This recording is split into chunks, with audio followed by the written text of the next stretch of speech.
السلام علیکم every one. تو شروع کرتے ہیں جنت کے پتے ناول کی یہ سیکنڈ ایپیسوڈ۔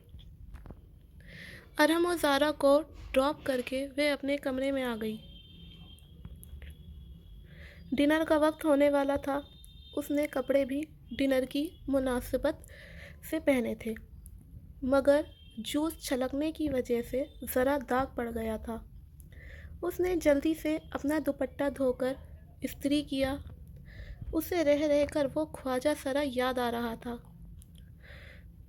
اس برادری کے لوگ اکثر آ کر پیسے مانگتے ہیں، مگر ایسی حرکت تو کبھی کسی نے نہیں کی۔ اس خواجہ سرا کی نگاہیں اور انداز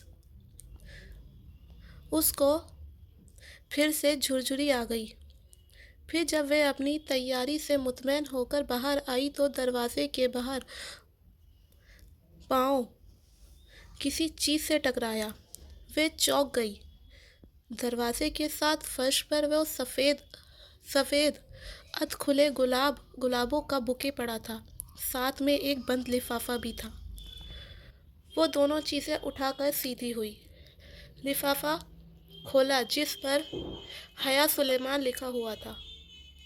اندر وہی سفید بے استر چوکور کاغذ تھا۔ اس کے وسط میں اردو میں لکھا تھا: امید کرتا ہوں آپ کا آج کا ڈنر اچھا گزرے گا۔ اس نے لفافہ پلٹ کر دیکھا۔ اس پر اور کچھ نہیں لکھا تھا، بس لفافے پر گزشتہ روز کی مہر لگی تھی۔ یہ کون تھا اور کیوں اسے پھول بھیج رہا تھا؟ وہ خط اور بوکے کمرے میں رکھ کر نئے سرے معاملے سے الجھتی باہر آ گئی۔ تایا فرقان کے گھر خوب چہل پہل تھی۔ سب کزنز لاؤنج میں بیٹھے تھے۔ ایک طرف خواتینیں خوش گپیوں میں مصروف تھیں، مرد حضرات یقیناً ڈرائنگ روم میں تھے۔ اس کے خاندان میں کزنز کی بے تکلفی کو بری نظر سے نہیں دیکھا جاتا تھا۔ تایا فرقان تمام بہن بھائیوں میں بہت سخت تھے، اور ان کی سختی صرف ارحم کے اسکارف لینے اور گھر سے باہر لڑکوں سے بات کرنے تک تھی۔ ارحم اور باقی کزنز بھی گھر کے کزنز کے علاوہ لڑکوں سے بات نہیں کرتی تھیں۔ حیا اور ارحم تو پڑھتی بھی وومن یونیورسٹی میں ہی تھیں۔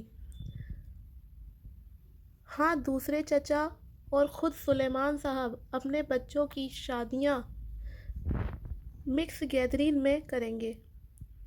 ان کا خاندان زیادہ بڑا نہیں تھا۔ وہ لوگ 3 بھائی اور 1 بہن تھے۔ تایا فرقان سب سے بڑے تھے۔ داؤد، فاروق، ارحم اور سمیہ ان کے بچے تھے۔ فاروق میٹرک کر چکا تھا اور آج کل پولی کلینک میں ہاؤس جاب کر رہا تھا اور حیا سے 3 سال بڑا تھا۔ سمیہ فاروق سے سال بھر چھوٹا تھا اور MBA کر کے جاب کر رہا تھا۔ سب سے بڑے داؤد کی شادی ہو رہی تھی۔ فرقان صاحب کے بعد سلیمان تھے۔ ان کی ایک ہی بیٹی حیا اور بیٹا روحیل تھا۔ روحیل پڑھائی کے سلسلے میں امریکہ میں ہوتا تھا۔ پھر زاہد چچا تھے۔ ان کی بڑی 2 جڑواں بیٹیاں مہوش اور سہرش تھیں۔ پھر بیٹا رضا انجینئر تھا۔ سب سے چھوٹی بیٹی ثنا LL کر رہی تھی اس وقت۔ روحیل کے علاوہ جو کہ امریکہ میں تھا اور داؤد کے جو ڈرائنگ روم میں تھا، باقی سب کزنز لاؤنج میں بیٹھے تھے۔ لڑکیاں کارپیٹ پر دائرہ بنا کر بیٹھی تھیں۔ ارحم ڈھولک بجا رہی تھی۔ اس کا دوپٹہ سر سے ڈھلک کر کندھے پر آ گیا تھا۔ اگر ابھی تایا یہاں ہوتے تو وہ فوراً دوپٹہ سر پر لے لیتی۔ وہ مہوش سہریش کے ساتھ سر ملاتی رہی تھی اور لڑکے اوپر صوفے پر بیٹھے ان پر فکرے اچھال رہے تھے۔ ہیلو ایوری ون، وہ سینے پر ہاتھ باندھے چلتی آ رہی ان کے قریب آ کر رک گئی۔ سب کی نظریں اس پر گئیں۔ سفید چہرے کے ارد گرد کالے بال اور کاجل سے لبریز آنکھیں، وہ تھی ہی اتنی حسین کہ ہر اٹھی نگاہ میں ستائش ابھر آتی۔ حیا، کیسی ہو؟ آؤ ان لڑکیوں کو ہراتے ہیں۔ بیٹھو نا، بہت سی آوازیں اس سے ٹکرائی۔ اس نے کندھے اچکائے اور کہا، پہلے میں سائمہ تائی کی کچن میں مدد کراؤں گی۔ اس نے ارحم کی امی کا نام لیا تھا، جنہوں نے اس کو آتا دیکھ کر فوراً کچن کا رخ کر لیا تھا۔ سائمہ تائی نے یقیناً اس کو نہیں دیکھا تھا، ورنہ فوراً بلوا لیتی۔ ارحم سے زیادہ سمجھدار تو بقول ان کے حیا تھی۔ سائمہ تائی کے پیچھے راہد چچا کی بیگم عابدہ چچی بھی کچن میں چلی گئیں۔ اب صوفے پر حیا کی امی فاطمہ بیگم اکیلی بیٹھی تھی۔ اماں، میں ذرا تائی کی مدد کراؤں؟ ان کو اپنی طرف دیکھتا پا کر اس نے کہا تو انہوں نے اطمینان سے سر ہلا دیا۔ وہ مطمئن سی آگے بڑھ گئی۔ وہ راہداری سے گزر کر کچن کے دروازے کی طرف بڑھی۔ تبھی سائمہ تائی کی تیز آواز اس کی سماعت سے ٹکرائی، جیسے میں جانتی ہی نہیں نا، یہ سارے رنگ ڈھنگ کس کے لیے ہیں؟ ایک میرے ہی بیٹے ملے ہیں اس کو پاگل بنانے کے لیے۔ وہ بے اختیار 2 قدم پیچھے ہو کر دیوار سے جا لگی۔ یہ سائمہ تائی کس کی بات کر رہی ہے؟ تبھی میں کہوں بھابھی، یہ رضا کیوں ہر وقت حیا حیا کرتا رہتا ہے؟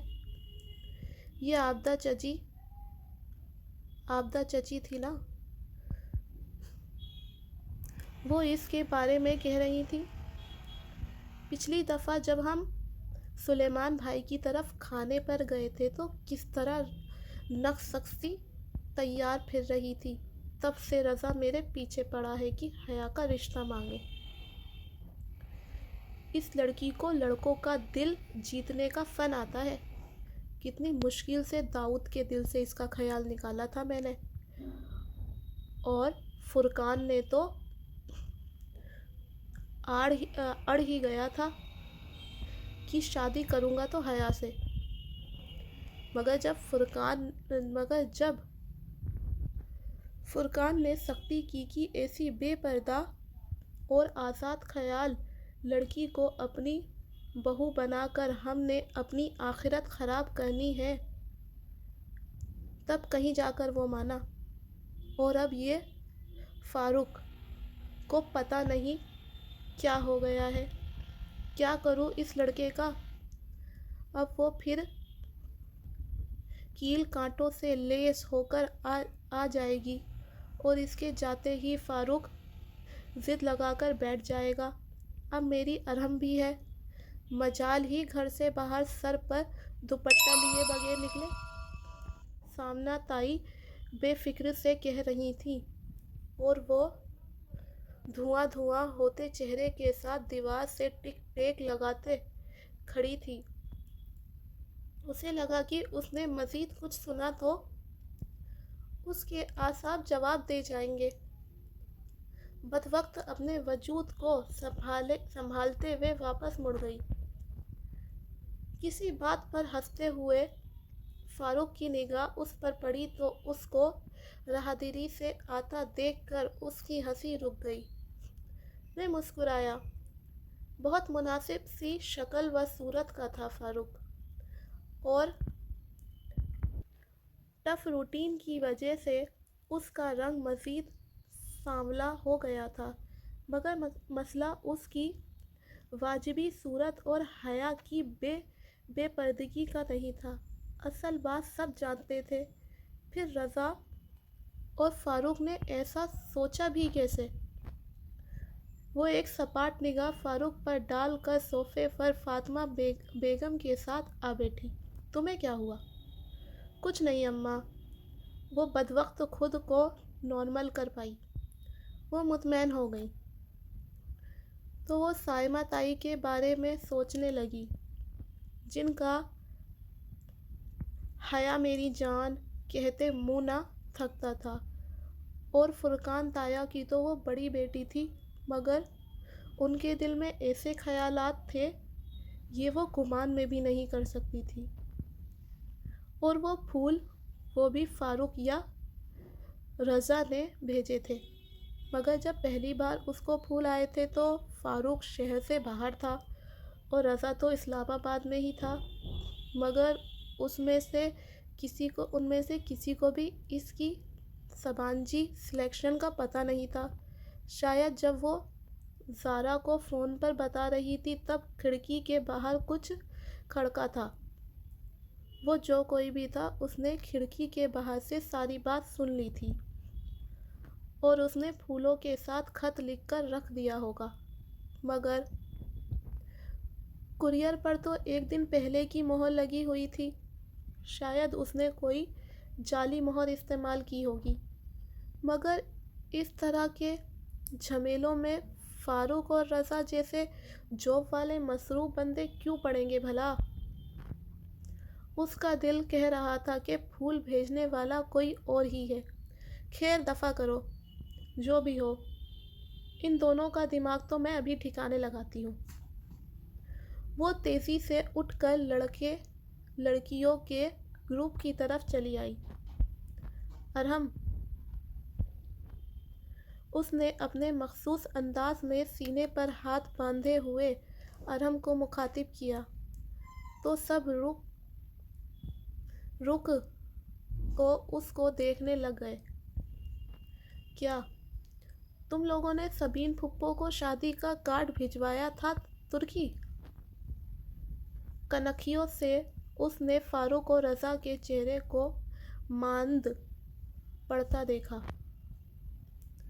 سلیمان چچا کو کارڈ دیا تھا، انہوں نے بھجوا دیا ہوگا، اور سبین پھپھو کو ابو نے فون کر کے کہہ دیا تھا۔